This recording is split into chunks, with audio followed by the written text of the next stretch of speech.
So you've decided to get yourself a nightmare being of unimaginable horror, a fine addition to any home. But you may have some questions about how to look after your new best friend.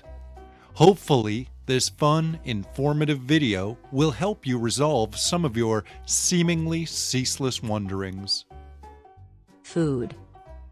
Your nightmare being, or dream demon, will be hungry most of the time.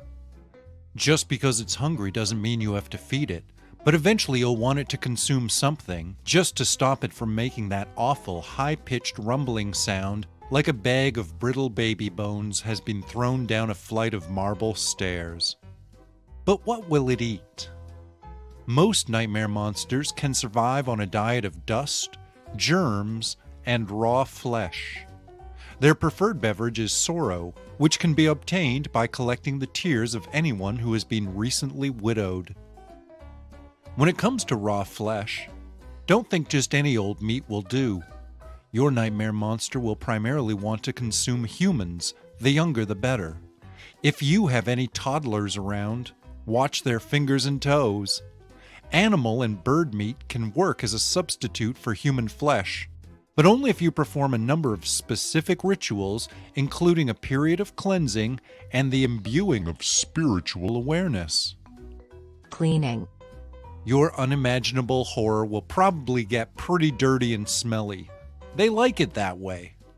If the smell becomes too difficult to withstand, you'll want to take it out into the backyard and use the garden hose on it. First, beat your monster with the hose and then use the hose to bind its legs and arms. Then simply leave your unholy monstrosity in the backyard and wait for the next heavy rainfall to cleanse it of its sins and filth. Keep in mind that rainwater is extremely toxic to these creatures. While it will not kill your pet, the rain will cause it a great deal of intense pain. This is good. It likes pain. Pain gives it strength. Anger gives it purpose. Sleeping. Your being of inconceivable horror will never sleep, but it will watch you whenever you do. Draining. Your unholy monstrosity cannot be trained. It cannot be controlled.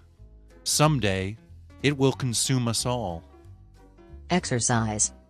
Your unholy monstrosity will require plenty of regular exercise. Bring it with you to a local library and watch as it sneaks out copies of various Bibles to burn later.